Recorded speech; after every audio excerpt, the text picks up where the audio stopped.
Welcome back to the channel, guys. It is the First Sergeant, and so we're going to talk about work-life conflict, and then we're also going to talk about identity crisis. These are two main stressors that build up for moms. So work-life conflict. Of course, a lot of us, we have children and then we have to go back to work. So we feel guilty about leaving the children at home or at the daycare and having to go back to work.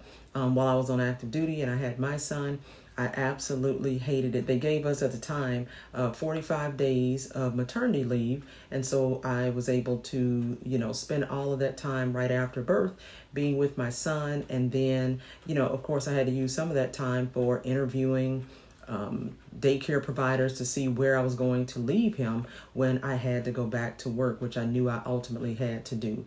And so had a horror story that I'll share. I found somebody, and it was an in-home daycare provider. And so she was supposed to be keeping my son.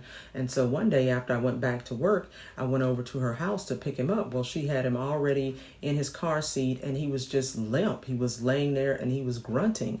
And I asked her, I said, "What's wrong with him?" Now, mind you, he was only about 8 weeks old at this point, and she just claimed she didn't know. But when I touched his skin, he was burning up. So I went directly to the ER at that point, and he was immediately admitted. And come to find out, he had swallowed something coming out of the birth canal, but I guess whatever it was, it had just taken effect onto his body. So they had to get my baby an IV that they had to put in his forehead, a vein in his forehead, because his little foot and arm was just too, he would keep moving and ripping it out. And so he looked like a little unicorn with an IV right here at the center of his head, but that's the only way they could give him his medication.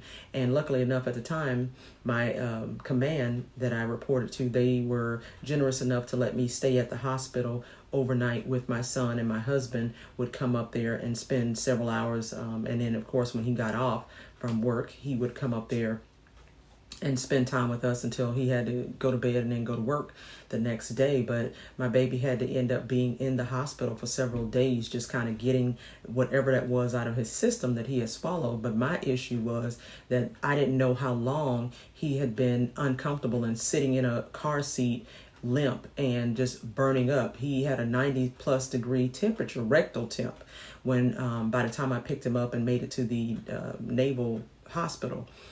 So it was just, it's really dicey when you have to leave your children with someone.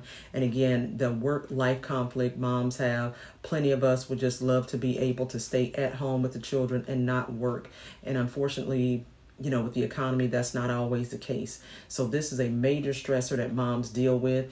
All I can kind of recommend is that, if you're fortunate enough to be able to stay at home and not work, then enjoy that time that you spend with your baby. Nurture that child. That's why this channel is about moms and leadership and all things in between, because being a mom is a leadership position, right? And of course, we all know that dad is the head of the household. So dad is the actual leader, but mom is a leader and a teacher as well, because the children mostly spend a lot of time with mom in a lot of cases. And so they learn from mom. They watch how mom carries herself and things of that nature. And so it's definitely a hard balance to do when you have to work and yet you want to be at home with your children. I would just make the most of the weekends and time after hours, after I would get off, when I would spend time with my son when he was younger.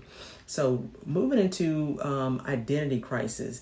This is another problem that moms are having, and they're bombarded with a lot of emotional baggage, and moms are feeling guilty. They feel as though they don't know who they are any longer outside of being a mom, and that's all they're seen as, that they don't have time to do their hobbies anymore, things that they were interested in, things that they used to do before they may have had children.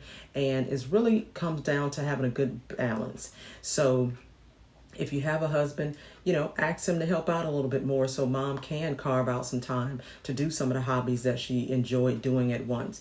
Going out to treat yourself at a spa, going to get a pedicure. If you're a mom on a budget, guess what? The Groupon app, not that I want to be soliciting anything, but there's apps out there that have coupons where you can be able to do the things that you want to do and go spruce up and feel pretty and not have to pay a lot of money if you're on a budget, of course. And, doing the things that made you feel good about yourself before you were a mom. Because at the end of the day, yes, a mom is a very important position, but that's not all that you are as a woman. You're a mom, you're a sister, you're a wife. It's a plethora of other things that you as a woman are. So we don't want to feel boxed in and feel as though all I am is a mom, and I'm a housekeeper, and I'm a chauffeur because I'm driving kids around and all of those kind of things. Periodically, when my son was younger, what my husband and I would do, or at the time he didn't know, but I would kind of surprise him. So I would schedule my son to be at a friend's house or whatever one night a week or once every 2 weeks. And then I would come home and I would surprise my husband, and we would go out. We would do a date night or something along those lines, right? So that we as a couple could still enjoy our time, and we needed that connection time. I'll just say it like that. So yeah, so just try to find some things that you can still do as a woman, as a mom, to make you still feel good about yourself. Because if you don't feel good about yourself, it's going to resonate and the children will see it. And so it just kind of puts the vibe of the house kind of a little bit off kilter. So again, just want to kind of loosely touch on those two topics because we have a lot to talk about. And I hope to see you guys in the next video.